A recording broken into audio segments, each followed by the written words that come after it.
Well, hello. Is this recording? I think it is. Maybe I could just hold this.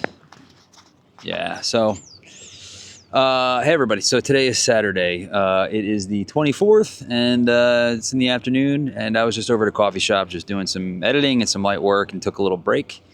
And I was watching some YouTube and watched Chris Meets Chris's new video on the 360 X5. It's his second video, I think.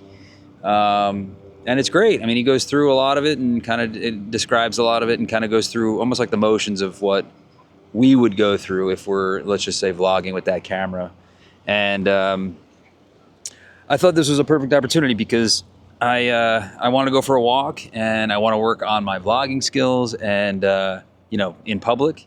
And I also I had some thoughts on that camera, and I figured this is a perfect opportunity for a reactionary video or a reaction video. I don't know, whatever you call it, but I like that concept where someone puts a video out and then others can create their own videos as reactions to that. And it's all good. Everybody, we're building a community, right? So we want all of our differing opinions to come together as like one, group, brain trust. I don't know what you want to call it, but where we all just kind of get together and we can express ourselves, but also hear other people out, trust other people's opinions, and value them, and go from there. So anyway, yeah. So my thoughts on the X5, just the X5 overall. It's a great camera. I mean, it's what, 8K on the two lenses, so you're getting at least 4K on any frame that you're sampling it down to.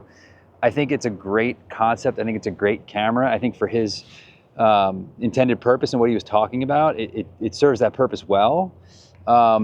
I think my gripe or my issue is just learning the 360 Studio, learning another platform to learn how to reframe that. I mean, if you take a ton of clips on that and different takes and etc., you have to go through all of those one by one and reframe them. And yeah, you'll get better at it. It'll get quicker. You'll get a good workflow. But I don't know. For me, it's like in the hierarchy of importance, I don't know if it's up there. I mean, it might be a better, let's just say it's a better video camera than the Action 5, which is what we're filming on right now. How much better? I mean, is it noticeably better? I don't know. And I'm happy with the X5. I don't know if I want to explore another camera this soon, this early. And here's the thing, I have a 360 X3. And I got that early on, and I mainly got that because I was going on a big snowboarding trip, and I wanted to be able to put that on a pole and then put it, 3-4 feet above me, and then go down a mountain and be able to reframe that. And I've done that. I have some clips doing it, but it's not great. I think the X3 is like 5.7K. So when you frame that, it's like whatever that is. It's 2.8K.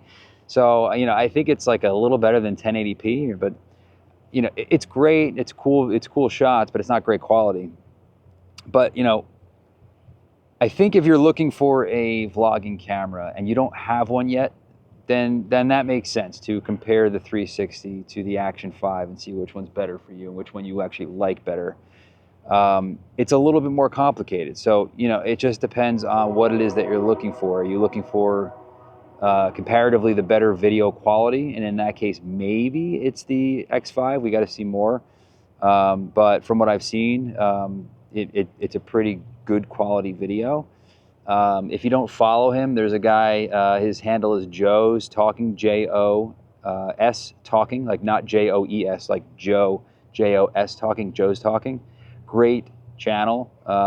He's doing extremely well. So he just had like a week ago, he put a comparison video up on the Action 5 versus the 360 X5, and I think he kind of has the same sentiment. I mean, the video quality is great, but you got to learn the studio all over again, and I think that could be a bit of a challenge, or just an added workflow annoyance. I don't know. To each their own, I guess. But for me, the reason I got the Action 5 was to improve my workflow, meaning to streamline it a bit and be able to take the camera out, hit record, and have as little resistance as possible between hitting record and hitting publish. And I want to be able to do stuff like this and take video like this quickly and have very little editing, if any, and just boom, post it back up, and then there we go. That's kind of the community I want to be a part of. And maybe I only know this because I have the X3. So, you know, I don't know. I think the X5 is a shiny new toy, and I think it is a great camera if you don't have one yet and you don't have a vlogging camera, and then there is merit to exploring that as your camera. But even if I didn't have this camera or the Pocket 3, I would still be worried about the increased workflow. I think DJI has just kind of nailed the ease of workflow in terms of figuring out how to get this video over to YouTube. And I tried also learning GoPro. That was a bit of a pain. And I have the Insta360 Go 3, and like I said, I have the X3, the Insta360 X3, and it's too many platforms. It's too many learning curves, and you know, I want to just go deeper into one or two and not go shallower into 3 or 4. So you know, I love DJI. I don't have any issues with them. I think they're doing a great job. I know DJI is working on a Osmo 360. They just leaked, well, they didn't leak, I don't think, but maybe they did. They're leaking videos of it, and it looks just like the X5 or, you know, the Insta360 cameras. But there is going to be a DJI version of an Insta360, and I think that will be out this year. And I'm assuming it'll have the same exact user interface as the Action 5 here or the Pocket 3, and each time they make a new camera, they improve upon it. So on top of that, I think DJI will always come out with a camera and then improve on the faults of the previous. So, you know, I think that's what happened with GoPro. And I fear it might happen with Insta360. So I think DJI is on an upward trend, and I'm enjoying it, you know. So to each their own. Look, if you want to be able to reframe shots, which I totally understand. Again, I have that camera, so I'm in that boat as well in terms of mentally I'm in that boat as well. Then you should get an Insta360, because then you could do both. You can reframe it to do this, as well as reframe it, you know, the 360 mode, so you can actually reframe it to a different view, forward, etc.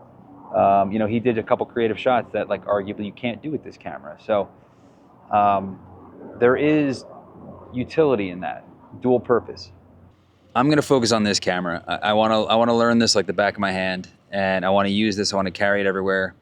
I don't wanna have the it's not camera fatigue, but I don't wanna have the issue of learning or having to bring multiple cameras and go, which one do I use? I'm not sure which one's better. Should I take out both? I wanna distill it down to just one option and use that option. And for me, it's the Action 5. I love it. I'm gonna use it.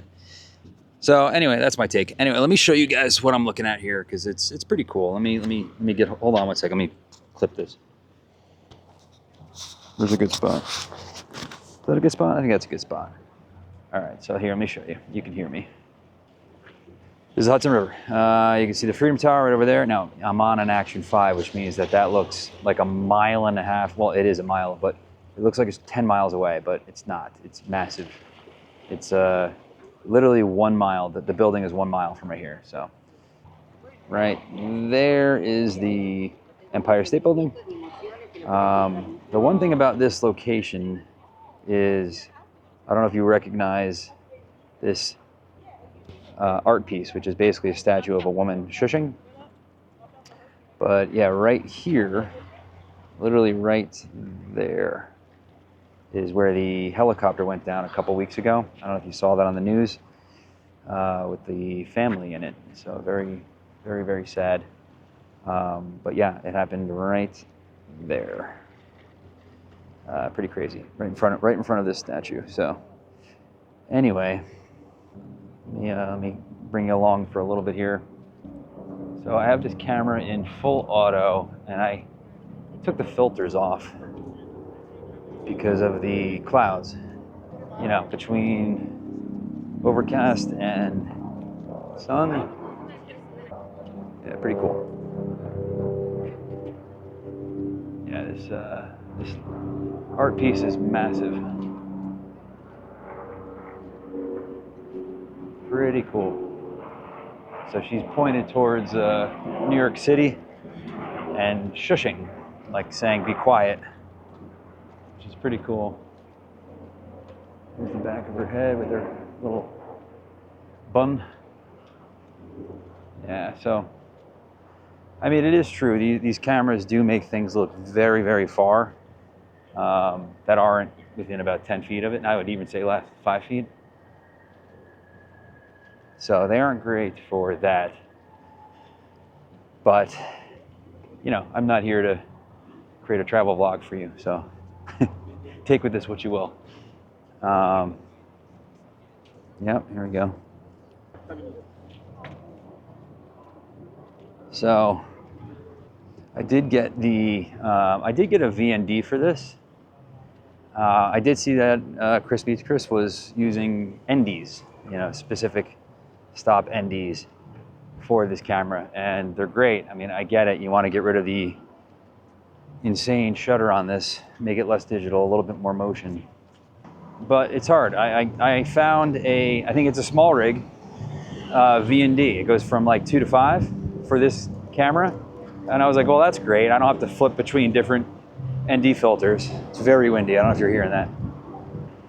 I'm finding that like whenever there's overcast, even the 2-stop is just too dark.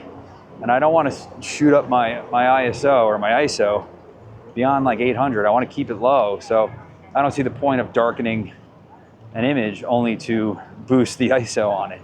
So I find myself taking it off more than keeping it on. So I'm not really sure. I'm not really sure what to do with that. So I'm gonna test it out a little bit more and see if I like it. Like right now, I just went into shade. So, you know, I like the idea that it'll just adjust the exposure automatically on auto. Anyways, I'm rambling at this point, and this is what I'm trying to avoid with these vlogs. I think if they're completely unscripted, you just ramble. And I don't want them to be scripted. I think that just kind of makes them become what we're trying to avoid.